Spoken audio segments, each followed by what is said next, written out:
on it.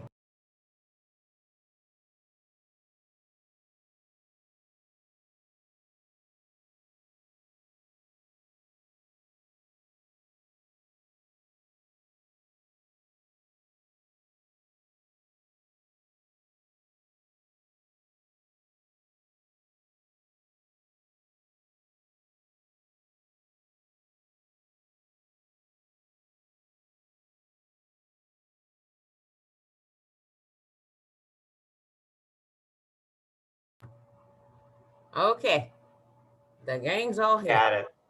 All right. I was like, wow. All right. Let me see. Phones and keep your video off. We will do a Q&A session at the end of the presentation, but please feel free as we go along to put your questions in. So in case you don't want to forget them. So we have someone monitoring our chat function, and we will be sure at the end of the presentation to answer those questions. So feel free as we go along, put those questions in. That'll give us an opportunity to answer them for you. Also, if you want to just go ahead and introduce yourselves, we would appreciate that. Just put that in the chat. And that way we can get to know each other, easily and enjoy the program together. So next slide, please. So we want to start with the first poll question.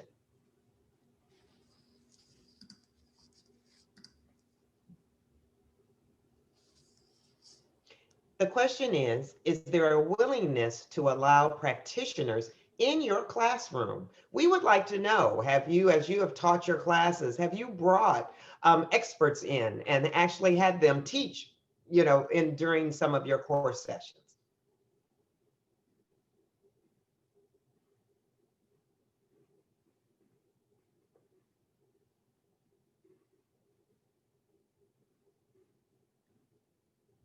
Wow, great response. Everyone said yes. That's wonderful. All right. We're going to do the second one, or we can just go ahead from here. Yeah. And then the second question is, do you include problem-based learning in your courses?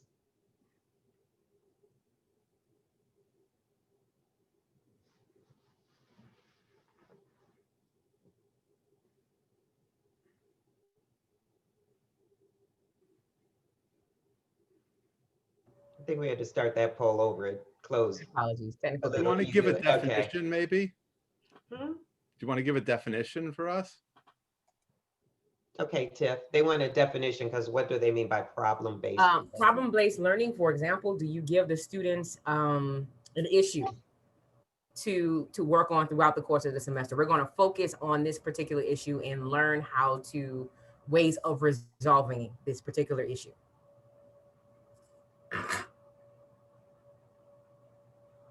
Good question.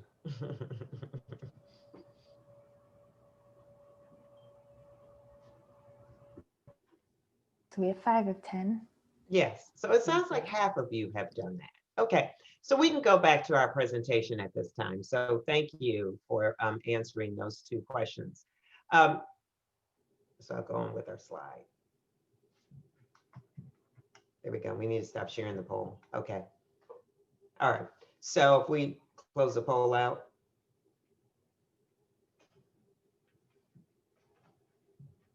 My apologies, I did stop sharing the poll.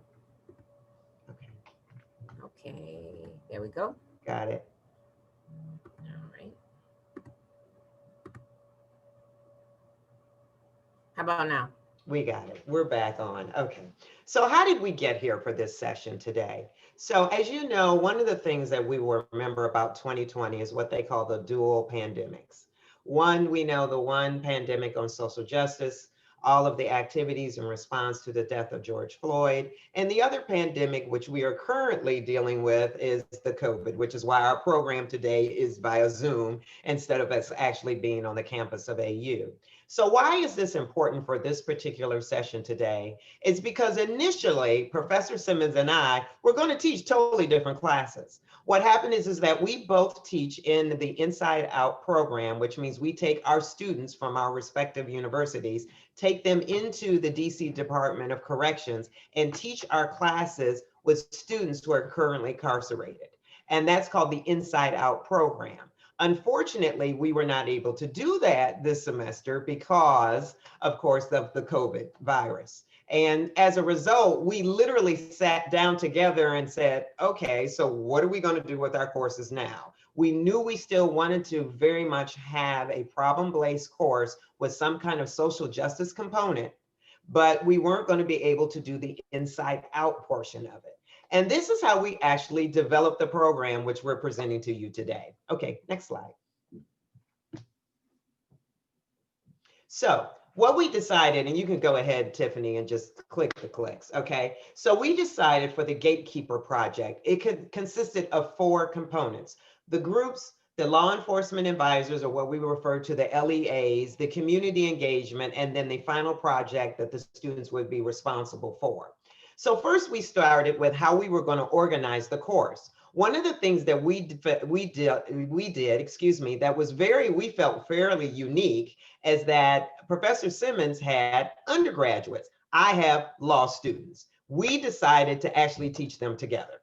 And so this was one of the unique things that we decided to do, to not even reach across from our 2 campuses, but 2 different classes. And then within that, even the rank, or I should say the classification of the students was going to be different. So, but it was very important to us that we mixed the students up. So it wasn't that all the AU students were in one group and all the law students were in another group. No, the students were combined, the groups were combined. So we had AU students and law students in each group. All of the groups were organized by jurisdiction, which meant the states. And this is where the second part is, where the LEAs. Each of our law enforcement advisors represented particular jurisdictions. So we had Baltimore, Maryland, New York, North Carolina, South Carolina, Texas. Am I forgetting the state, Tiff? I can't remember. And the idea behind this is that we knew we could get better policy papers and action plans if they all were not focusing on the same jurisdiction. Because as you can imagine, law enforcement in one state is not the same as law enforcement in another state or law enforcement in another city.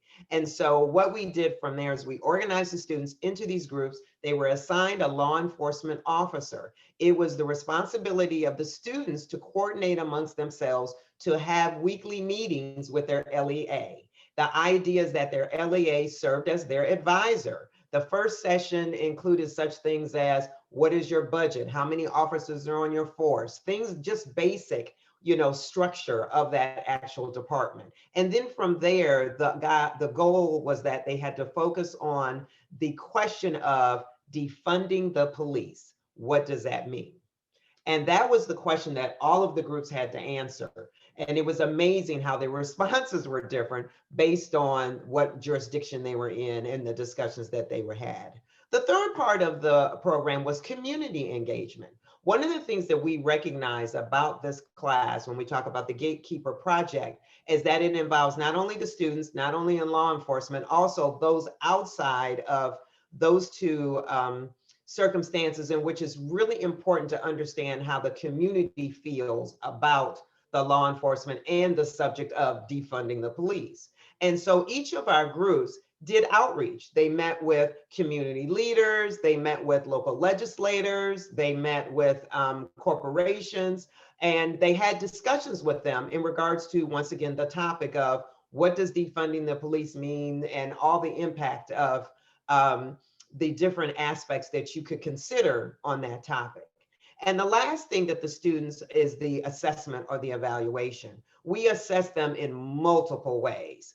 There were journals, there were videos, they had weekly assignments that they had to do. But the primary assessment that they had to do at the end of the semester was either an action plan or a policy paper. The undergraduate students had to write an action plan. And the idea behind that was not just to give let's say, an overview or a concept, but how you would actually make this happen.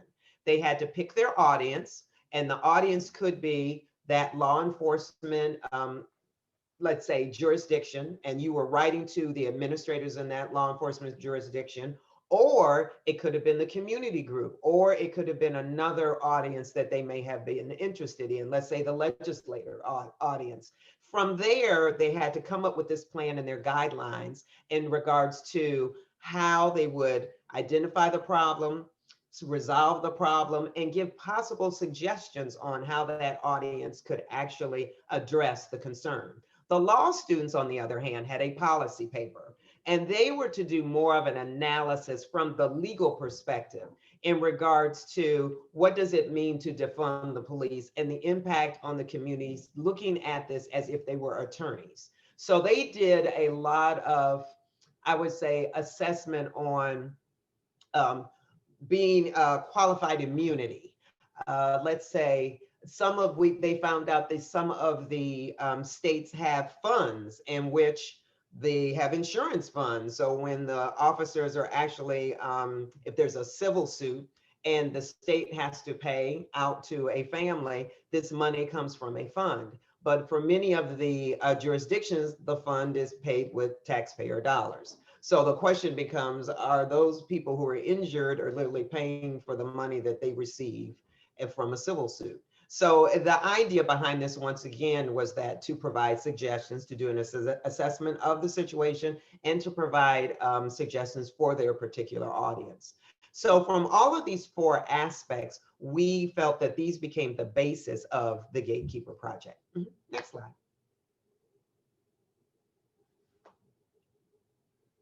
So when it comes to the pedagogy that we were using for this particular course, and I'll also say, actually some of the action plans and the policy papers that the students wrote with regards to New York City, Baltimore, and New Orleans, they're actually being adopted and pulled up and pushed up the flagpole right now in terms of the chain of hierarchy, because the students did such a good job in terms of that particular piece. A lot of you have probably heard of the triangle learning environment, and is an educational theory in practice that involves the parent, the student, and the teacher.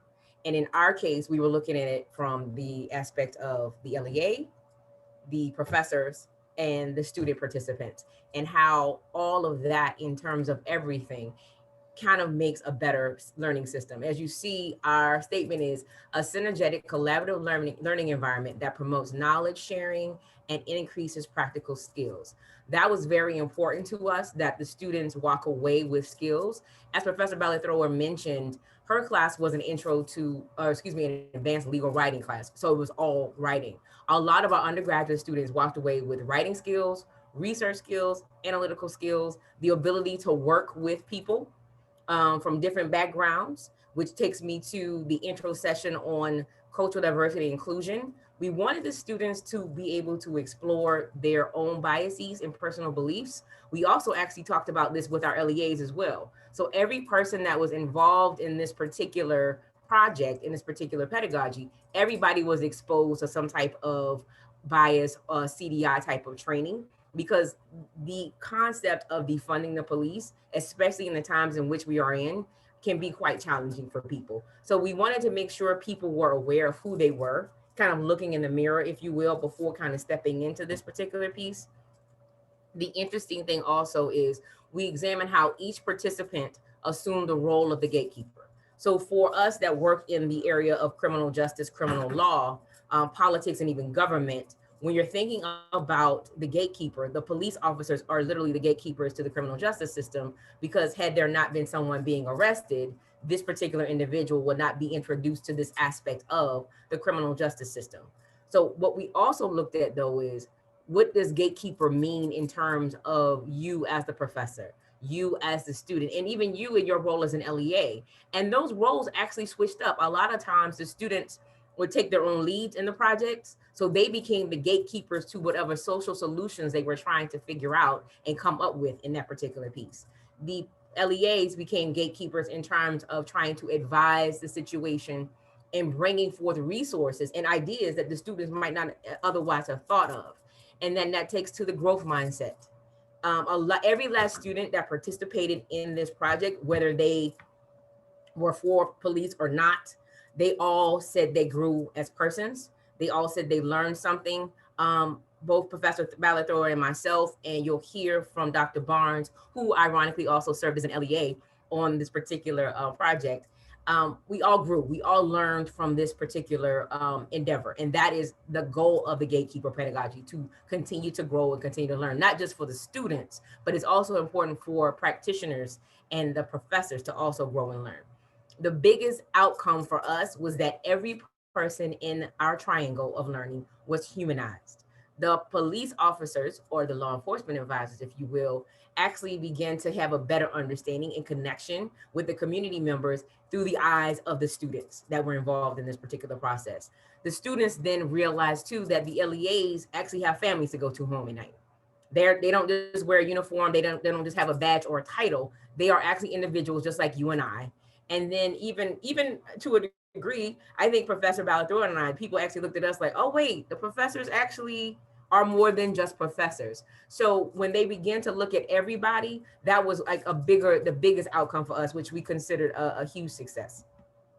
Now, when we're thinking about the student perspective, we put our students through, like I said, diversity training in the beginning, and then we had a session at the end.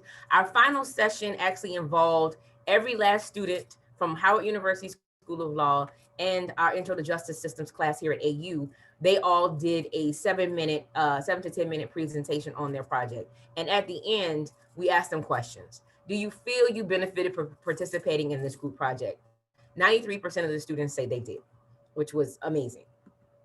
We also asked, have your perceptions about law enforcement officers changed since being involved with this project? As you can see, 53.1% of the students said their mindset changed, which again was huge. That goes back to that growth mindset, and that goes back to the humanizing piece.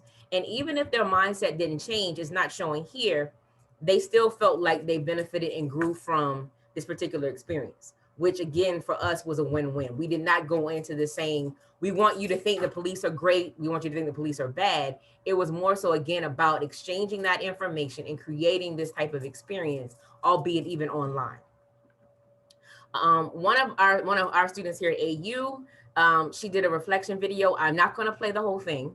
I just wanted you all to kind of hear the first minute of it. So here she is, and let me know if you can't hear it. Hi, this is my last reflection video. I can't believe it's already December 9th, and I remember getting this project and thinking, wow, this is like a huge course load. I didn't know what I was walking into, just like being a freshman and all of that, and just like thinking, like what will like a little freshman do, like how can I make a change. Like I feel like that was one of the reasons why I applied to American University, but I didn't know that I would be making a change in like my first semester of college. My initial thoughts about this project, I honestly at first when Professor Simmons said that this project was like even happening, I thought that it was gonna be like maybe like a simulation, kind of like a hypothetical situation, and I didn't actually think we were going to really be working with like law enforcement officers and just talking to people, and like the connections that I've made through this project have just been incredible. Going into this project, like my various biases, um, I thought that like I have had some like altercations and meetings with officers in my hometown of Austin, Texas when I was younger. So I mean, I was a little apprehensive because like some of my altercations, like though I felt pretty sheltered and I hadn't really talked much to these officers, I still have had like a history of talking to them. And in my situation, it's different than what we've seen in the world the past 6 to 7 years and seeing the rise of police brutality in the United States, especially with this last summer of the death of George Floyd, and also Breonna Taylor, which we've talked about in class. I did believe in our group. Like, I think my group did a really phenomenal job in putting our ideas together. Though we did have a slow start in the beginning, I think. Okay. Just wanted to give you a tidbit. If you're interested in seeing any more of these types of videos. So every student in the American University class had to do a reflection video, trying to take them outside of writing, because as Professor Balathrower said, the AU students had certain points within the semester that they had to do journal entries that incorporated the research that they were doing on their projects, any type of class assignment, and kind of really taking a deep dive into, well, you know what, I read this particular article and this is how I view it, and this is how I'm going incorporating it into my paper. One of the reasons I did it with the timeline, especially with the on the undergraduate level, it kind of teaches them structure and keeps them on point. Because if you just tell somebody, hey, you can just turn this all in at the end of the semester, I found that sometimes you don't always get the best product from them. And I want them to be engaged. I want them to, I always tell them, I'm setting you up for success.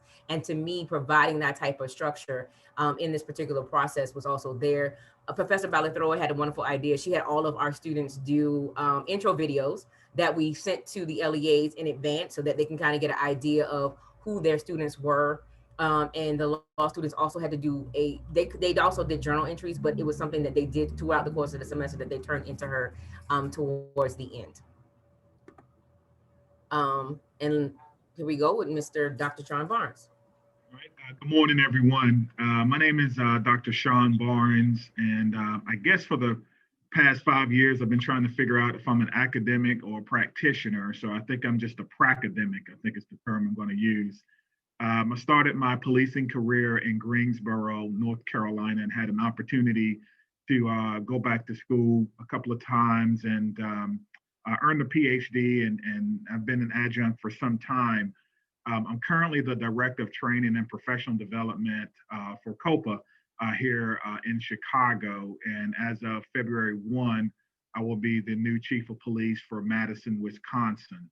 So I'm going back as a practitioner. So I'm trying to figure out what I really want to be when I grow up.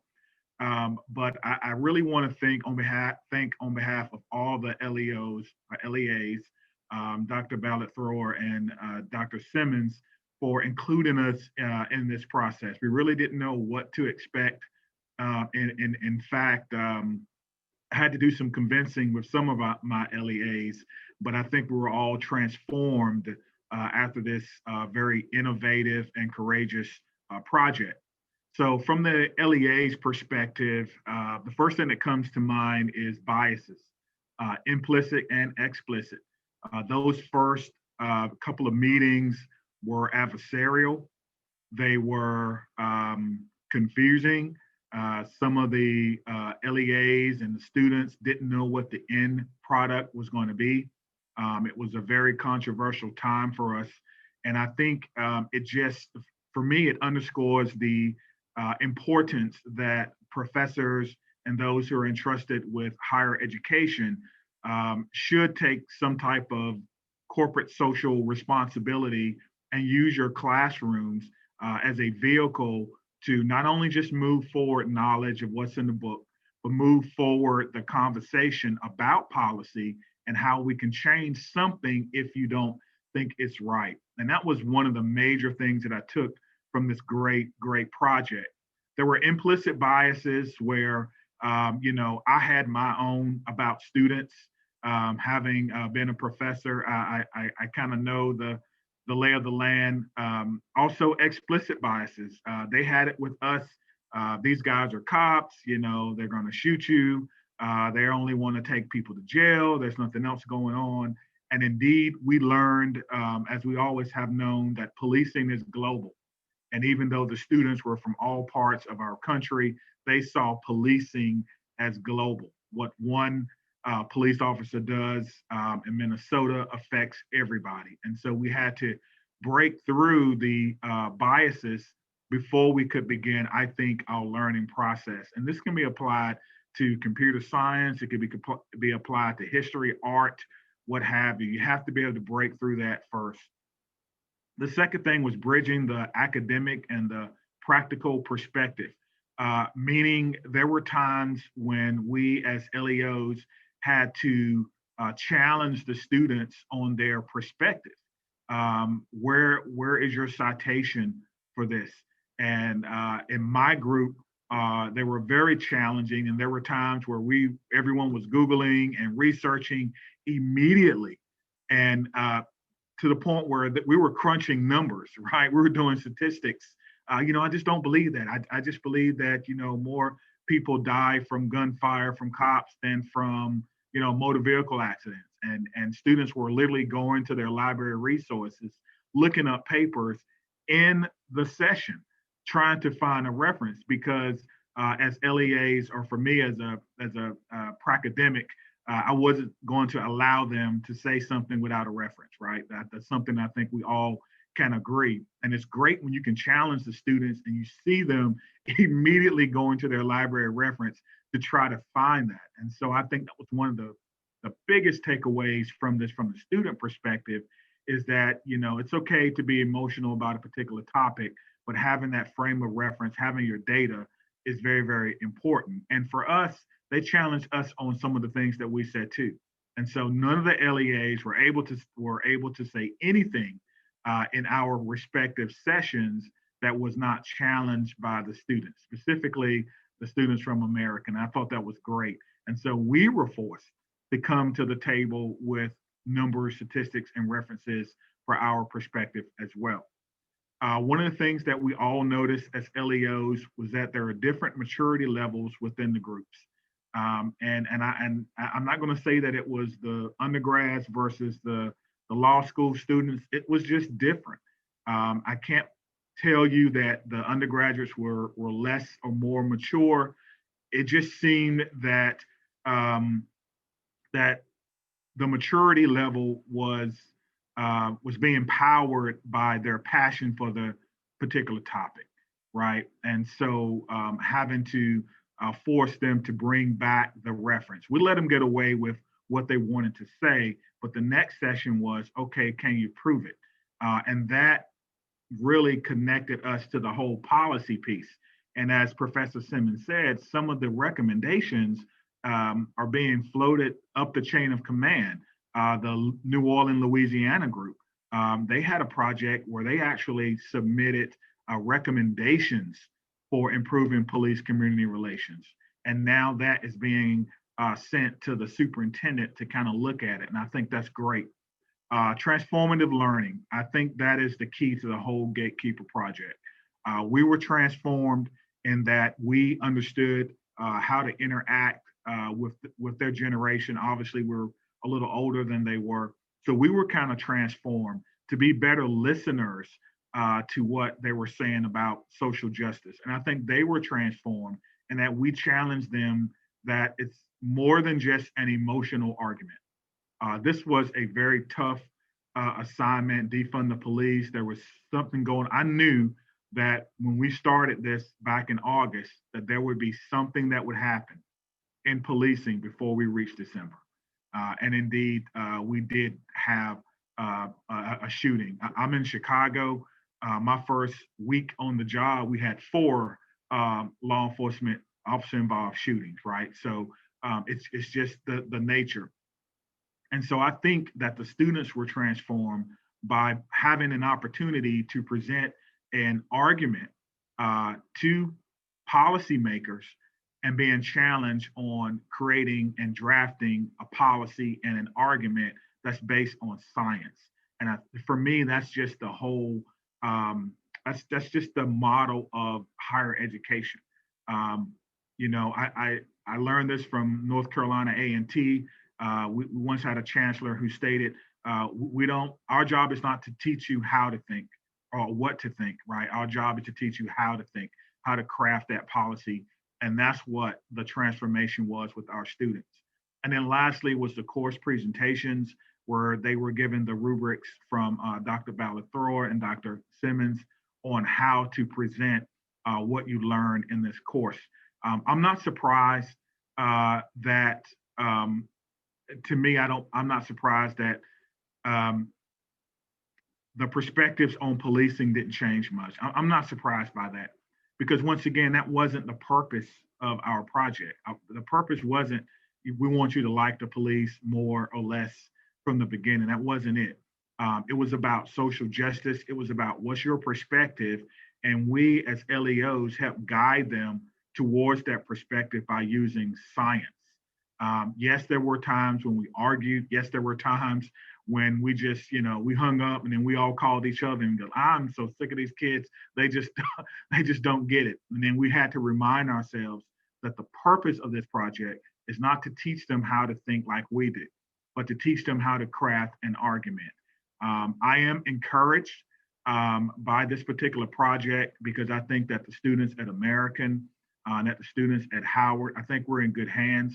I think that they are made better because they understand how to craft a policy, how to make that policy be based on science, and also how to present to someone who's going to be making those changes and how to do that while being emotional, but also while being scientific. So I certainly want to thank American and Howard for allowing me and my fellow LEAs from across the country to be a part of this. And we look forward to any questions if we have time.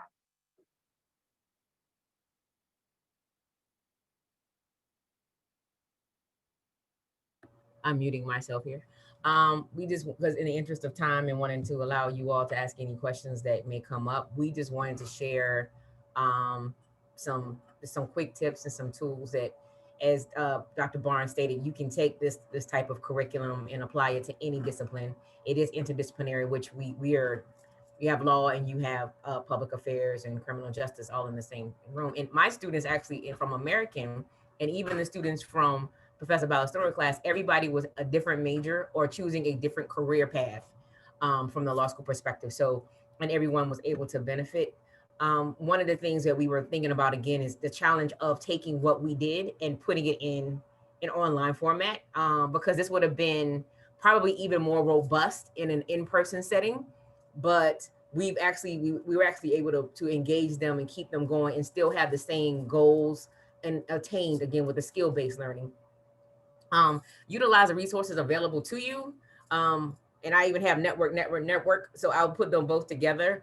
One of the reasons Professor Ballethor and I are sincerely friends outside of the classroom, as well as Dr. Barnes and myself. So when we came together and we had this idea, I immediately picked up the phone and called Dr. Barnes. I called my other friend who is the chief of police for Arlington, Texas. And, through our connections and the network of people, we were able to get our LEAs. Professor Ballethrower was able to get her connections and utilize opportunities for them to have legislators. Dr. Barnes brought in resources. Dr. Hunt, who is from Greenville, South Carolina, he brought in people as well. So in the ability to network, use your faculty members and that type of thing as well. I actually am very fortunate. Dean Newman is actually on the Zoom with us right now. But before I even launched the program, I talked to my department chair. And I said, hey, this is what I'm thinking. Talk to him as well. I talked to former students because I'm a person who incorporates social justice projects and educational learning, problem-based learning in all of my courses. What did you guys think?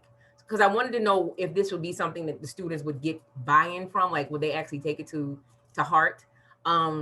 As professors, Dr. Ballethor and I literally sat down, and it wasn't just something that was relevant to the world. It was relevant to our own particular areas of expertise. I'm a person that is a juvenile justice and criminal justice attorney, criminal law attorney.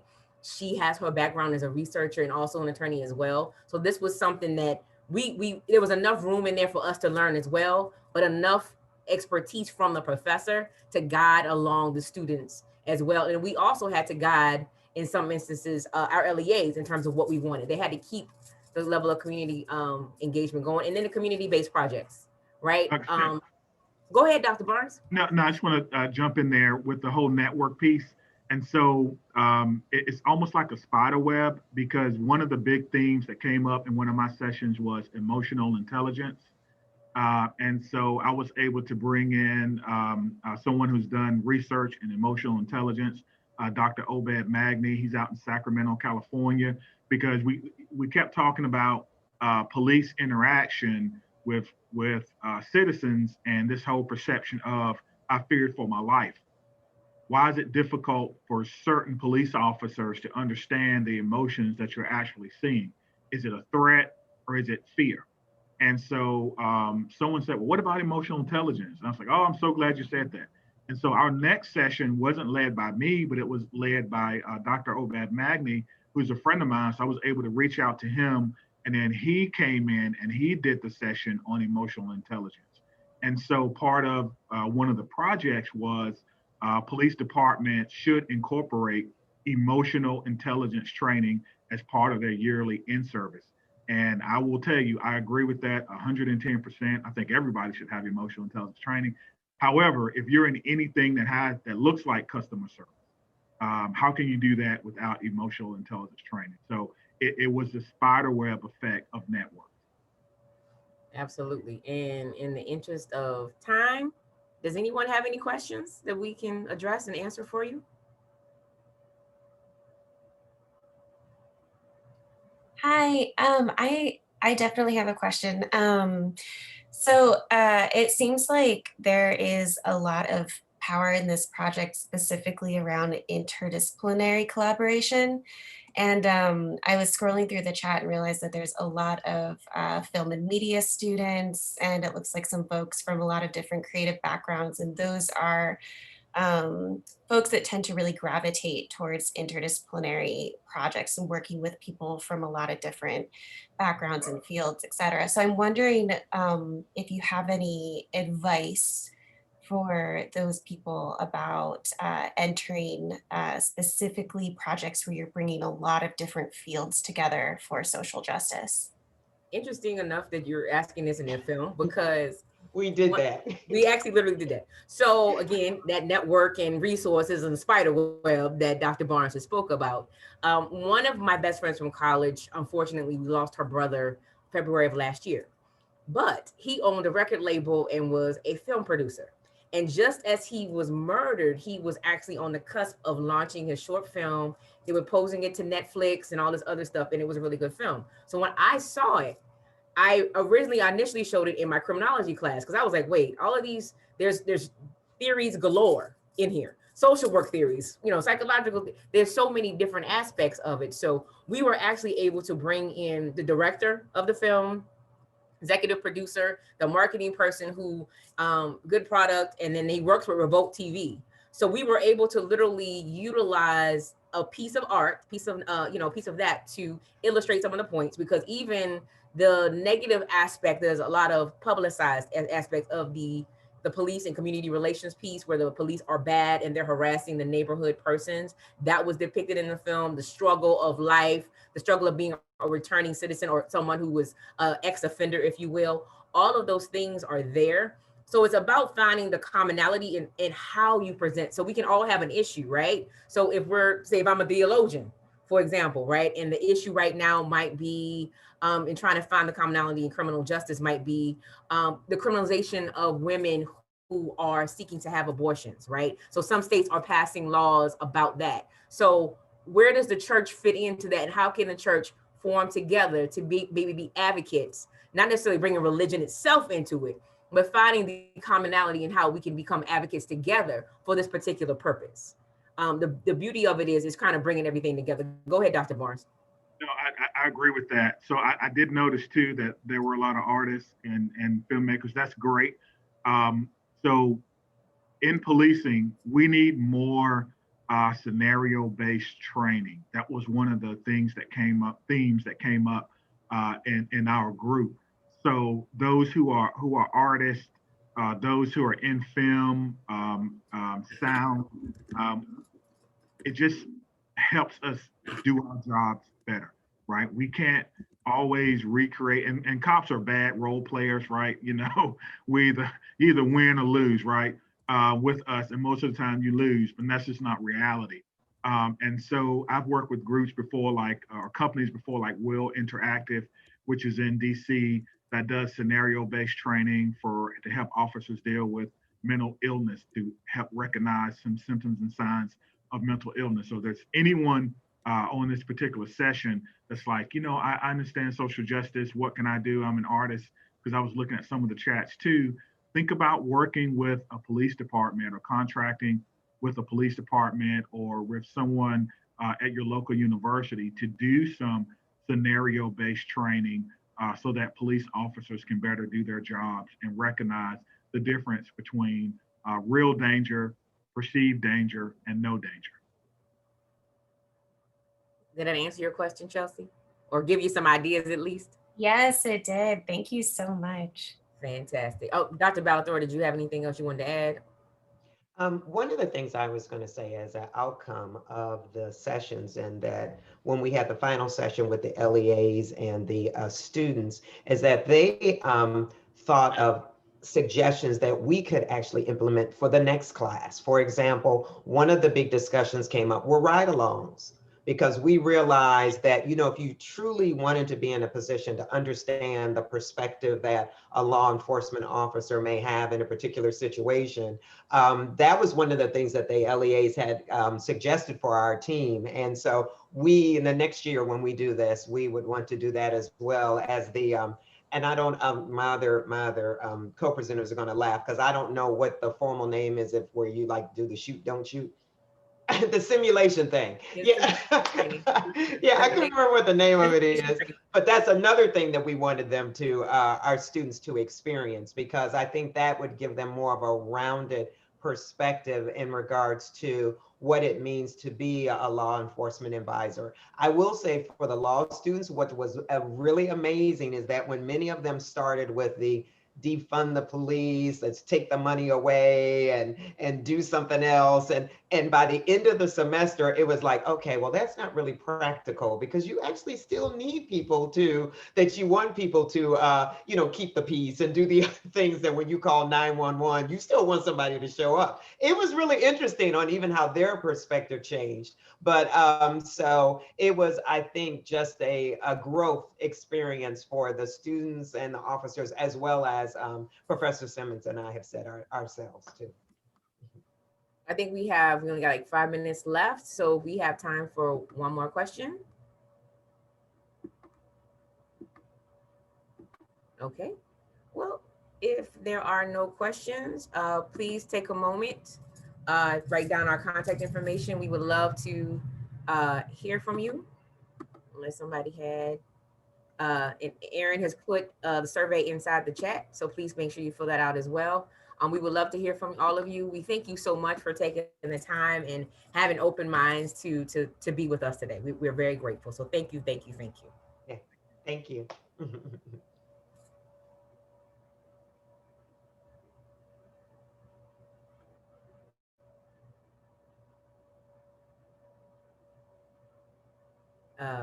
Aaron, I guess I need to stop sharing. Okay, I've stopped sharing my screen.